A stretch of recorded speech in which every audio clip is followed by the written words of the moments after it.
안녕하세요. 토요미스테리 디와 제시카입니다. 2017년 미국 샌프란시스코 인근에 있는 작은 도시 홀리스터. 여기엔 약 20년 전부터 미국에 이민을 와서 살고 있던 한인 부부 한 쌍이 있었습니다. 그 중에 당시 49살이던 아내 유니 씨는 집에서 한 5분 거리에 있는 코인 세탁소를 운영하고 있었어요. 때는 2017년 11월 28일 저녁 8시쯤. 이날 유니 씨는 평소처럼 일을 끝내고 집 근처 헬스장을 방문하게 되죠. 그리고 거길 빠져나오는 모습이 주차장 CCTV를 통해 포착됩니다. 문제는 이게 그녀의 마지막 행적이란 점이에요. 이후의 행방이 묘연해진 겁니다. 엄마의 실종을 가장 먼저 눈치챈 건 두 딸이었습니다. 이 딸들이 직장과 학교 때문에 차로 집에서 5시간 정도 떨어진 LA에 거주하고 있었는데 그래도 매일같이 엄마와 통화를 하던 사이예요. 그런데 11월 28일 이후에 도통 엄마랑 연락이 되질 않는 겁니다. 자, 그러면 가장 먼저 누구한테 연락을 할까요? 아빠겠죠. 그래서 아빠, 엄마 어디 갔어요? 하고 연락을 했는데 아빠의 대답이 놀라워요. 할머니가 많이 위독하셔서 너네 엄마 한국 갔어. 네? 이렇게 말도 없이 갑자기요? 그래서 딸들이 바로 확인차 한국에 있는 친척들에게 연락을 해요. 근데 이들은 모두 금시초문이라는 입장이었고요. 수상함을 느낀 딸들은 결국 엄마의 실종을 인지하고 바로 경찰에 신고를 하게 되죠. 한편 수사에 나선 경찰 입장에서는 유니 씨 실종의 2가지 가능성을 보고 있었습니다. 첫 번째로는 정말 남편 말대로 한국에 간다고 집을 나섰는데 자발적으로 뭔가 사연이 있어서 잠적했을 가능성이 있어요. 그렇지 않다면 범죄에 연루됐을 수 있고요. 그래서 이 사건의 내막을 알기 위해서 경찰은 가장 먼저 남편을 만나기 위해 자택을 방문하게 되는데 가보니까 거기에는 49살이던 남편 지상림 씨 외에 뜻밖의 사람이 한 명 있었습니다. 바로 45살이던 최정아 씨. 최 씨는 남편의 사촌 여동생이에요. 얼마 전에 샌프란시스코 여행을 왔다가 마침 여기 있는 친척 집에 방문을 했다는 거죠. 네, 이 당시에 경찰로서는 어쨌든 유니 씨의 행방을 찾는 게 급선무겠죠. 그래서 그 과정에서 집에 있던 남편 지 씨 그리고 사촌 동생 최 씨의 휴대폰을 확인하게 됩니다. 근데 여기서 특별한 점은 발견되지 않았어요. 그래서 그대로 휴대폰을 돌려줬고요. 하지만 이때 두 사람은 경찰이 왜 우리 핸드폰을 수사하냐 하면서 굉장히 불쾌하게 여겼다고 합니다. 그래서 심지어 다음날 직접 경찰서를 찾아와서 왜 우리 걸 수사하냐 하면서 막 항의를 했을 정도인데요. 근데 이걸 보고 있던 수사관은 좀 갸우뚱했죠. 아니, 가족이 지금 실종된 상황이잖아요. 근데 휴대폰을 좀 봤다고 이렇게 화를 낸다? 이게 너무도 부자연스러웠던 겁니다. 게다가 이 두 사람은 유니 씨 실종 수사에 별다른 다급함이나 또 추가적인 궁금증도 없어 보였고요. 그럼 설마? 며칠 후 경찰은 수색 영장을 가지고 다시 한번 지 씨 자택을 방문하게 돼요. 그리고 집안 곳곳을 압수수색하게 되죠. 그 결과 수상한 정황이 드러납니다. 자, 우선 경찰이 집을 딱 들이닥쳤을 때 마침 그 사촌동생 최 씨가 아주 이상한 행동을 하고 있었어요. 뭐였냐면 주방에서 표백제로 막 뭔가를 열심히 닦고 있는 거예요. 그래서 당신 뭐하냐 했더니 이게 곰팡이가 생겨서 그런 거다라고 대수롭지 않게 설명했죠. 하지만 이상한 점은 또 있습니다. 딸들의 증언에 따르면 원래 이 집안에 보라색 카펫이 깔려 있어요. 근데 이상하게도 주방 그 아일랜드 식탁 앞에 있는 카펫만 제거된 거예요. 없어요. 게다가 원래라면은 그 카펫, 보라색 카펫은 물론이고 그 위에 흰색 러그까지 놓여 있어야 하거든요. 근데 몽땅 없어진 거죠. 그래서 경찰이 여기에서 루미놀 감식을 진행합니다. 바로 혈흔 반응이 검출되었어요. 그 밖에도 집 뒷마당, 또 이 남편 소유의 SUV 트렁크에서도 혈흔의 흔적이 나옵니다. 분명 이 집에서 무슨 일이 벌어진 게 확실했죠. 이런 단서를 토대로 경찰은 남편 지상림 씨와 사촌동생 최정아 씨를 유닛이 살인 및 살인 공모, 증거 인멸까지 3건의 혐의로 검거를 하게 돼요. 이후 강도 높은 조사가 이어졌고 마침내 남편이 아내의 시신을 유기한 장소를 털어놓습니다. 근데 이때도 이 시신이 있는 곳을 알려주면 나한테 오는 어떤 사형 같은 걸 피하게 해준다는 조건으로 합의를 한 후였어요. 그렇게 남편이 털어놓은 장소는 집에서 약 15마일 정도 떨어진 샌 베니토 카운티 외곽의 산악도로였습니다. 그런데 또 이상한 게 있어요. 막상 남편은 정확한 위치는 모른대요. 그래서 구체적인 장소를 지목하진 못하는 거예요. 결국 인근에 이 수색견 또 인력이 많이 동원이 돼서 도로와 협곡까지 샅샅이 뒤졌고요. 드디어 사건이 발생한 지 3주 만인 2017년 12월 20일 그 협곡에 있는 한 나무 아래에서 동양인 여성의 시신이 발견됩니다. 구덩이에 몸이 파묻혀 있는 상태였고 속옷 차림으로 엎드린 모습이었는데 두 다리가 뒤쪽으로 접혀 있었죠. 시신의 신원을 확인해 보니 실종된 유닛이었습니다. 부검 결과 사인은 둔기에 의한 외상입니다. 특히나 머리 부분에 강한 충격을 여러 번 받은 것으로 드러났어요. 이게 어느 정도로 강했냐면 뇌까지 손상이 됐을 정도인데요. 그러니까 정말 이 상태만 봤을 때는 무차별적인 폭행을 당한 정황인 거죠. 그 밖에도 어깨, 팔, 갈비뼈 등등에서 심각한 외상도 나왔고요. 뿐만 아니라 그 집에서 사라졌던 러그, 카펫 조각들도 근처에서 발견됩니다. 거기에 혈흔이 묻어 있었는데 윤희 씨 것과 일치했고요. 자, 이렇게 이 시신을 여기에 유기했다라는 증거까지 다 나오게 되면서 사건이 빠르게 해결되는 듯 보입니다. 남편 지 씨, 그리고 그의 사촌 여동생 최 씨가 어떤 이유로 공모를 해서 윤희 씨를 살해한 정황이겠죠. 그런데 여기서 문제가 발생해요.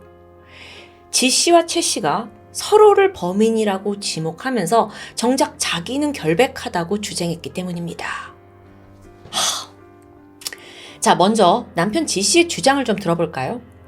그 사건이 있던 11월 28일, 그날 남편은 한국에서 온 사촌 여동생 최 씨를 직접 공항에 나가서 픽업했습니다. 그리고 집으로 데려왔죠. 저녁이 되어서 아내가 집으로 돌아왔는데 아내가 불같이 화를 내기 시작합니다. 그게 왜 그랬냐면 사촌 동생이 온다는 걸 남편이 전혀 아내에게 알리지 않았기 때문이에요. 그러니까 화를 낼만 하죠. 그렇게 남편과 아내 간의 말다툼이 시작되는데 순간 공포스러운 상황이 벌어집니다. 남편의 주장에 의하면요. 사촌 동생 최 씨가 뒤에서 소프트볼 방망이를 들고 나타나더니 냅다 윤희 씨 뒤통수를 내리치는 겁니다. 그 후로도 계속해서 방망이를 휘둘렀고요. 그래서 이걸 보고 있던 남편에 따르면 너무도 갑작스러운 상황에 자기도 위협을 느껴서 뒷마당으로 도망을 쳤대요. 그리고 잠시 후에 상황이 좀 진정된 후에 남편 지 씨는 사촌 여동생의 명령에 따라 순순히 시신을 캐리어에 옮겼어요. 그리고 다음 날 사촌 여동생이 홀로 이 캐리어를 가지고 가서 협곡에 유기를 했다는 증언입니다. 그래서 자기는 어디에 유기됐는지 몰랐다고 말한 거예요. 아니, 이게 맞나요? 이게 갑자기 여행 왔던 사촌 여동생이 올케 언니를 이렇게 뒤에서 공격한다? 그런데 이상한 점은 분명히 있어요. 왜냐면 그 시신이 협곡 쪽에 유기가 됐습니다를 알고는 있었잖아요. 그래서 사형을 면한 거고요. 그래서 당신 이건 어떻게 알았습니까? 라고 물어봤더니 아내가 숨진 직후에 사촌 동생과 함께 미리 장소를 답사한 적이 있다고 말해요. 근데 유기는 사촌 동생 혼자 한 거라 나는 몰랐다 라고 설명하는 거고요. 결국 이 사람의 주장은 애초에 나는 살인에 대해서는 전혀 가담한 적이 없다라는 주장이겠죠. 이걸 얼마나 믿을 수 있을까요? 한번 생각해 볼게요. 일단 죽은 윤희 씨에게 남은 상처는 명백히 강한 공격의 흔적이 있었습니다. 심지어 저항은조차 없었어요. 그런데 사촌 동생 최 씨, 이 사람은 한 160cm 키에 50kg 정도 나가는 그런 여성입니다. 그러니까 그렇게 몸이 다 부졌다고 볼 수는 없죠. 근데 같은 여성이라고 하더라도 한 사람을 그렇게 세게 공격을 한다? 방망이가 있긴 했지만 그렇다 하더라도요. 여기에 더해서 시신을 나 혼자 유기하러 갈게 라고 하는 것도 좀 납득이 되질 않죠. 숨진 윤희 씨의 몸무게는 45kg예요. 그럼 최 씨가 그걸 캐리어에 넣어가지고 혼자 밤길을 헤치고 협곡으로 가서 안매장했다? 심지어 그 유기된 장소는요, 차로 접근하기도 어려운 곳이었습니다. 산길을 헤치고 여기를 어떻게 가가지고 유기를 하냐고요. 현실적으로 불가능에 가까웠죠.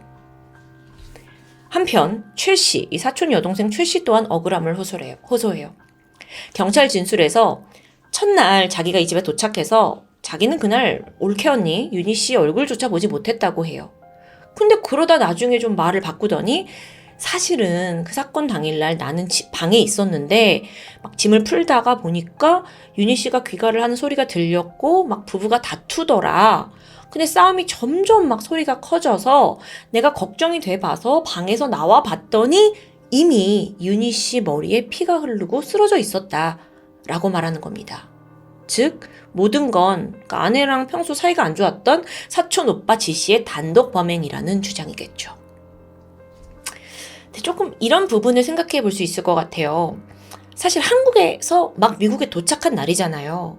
그래서 실제로 그 최 씨의 부모님 또한 아니 걔가 왜 미국까지 가서 살인을 저지르냐 말도 안 된다 라고 억울한 입장이었어요. 미국에 오자마자 첫날? 글쎄요. 범죄 전문가들은요. 근데 이 부분에 있어서 최 씨가 완전히 이 사건에서 동떨어진 사람은 아니라고 분석하고 있어요. 어떤 방식이든 연루되어 있다고 추정하고 있었던 거죠. 생각해보세요. 하필 최 씨가 미국에 온 날 윤희 씨가 죽음을 당했다는 게 과연 우연일까요?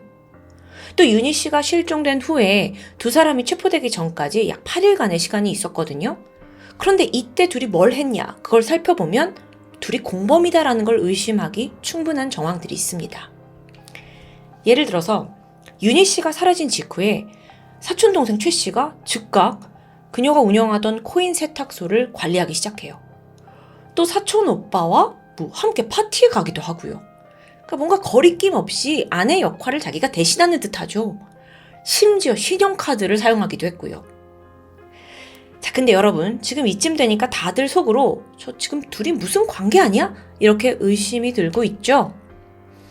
미국 수사팀이 조사를 해본 결과 두 사람 사이에 어떤 성적인 관계가 있음을 뒷받침하는 증거가 있다고 발표됐습니다.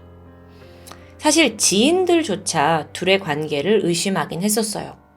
왜냐면 죽은 피해자 윤희 씨가 생전에 내 남편이 사촌동생이랑 막 밤새도록 통화를 한다 이런 불만을 말한 적이 있었거든요.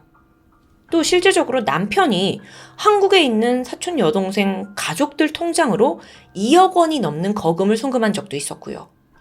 이게 아무리 동생이 어렵다고 한들 좀 그냥 도와준 금액으로는 굉장하죠.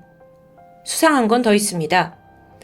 사실 이 여동생 최 씨의 미국 방문이 이번이 처음이 아니에요. 사건이 벌어지기 7개월 전인 2017년 4월에도 사촌 오빠 집을 왔었대요. 그리고 이때 와서 올케 언니 윤희 씨를 통제하려는 모습을 보였는데요.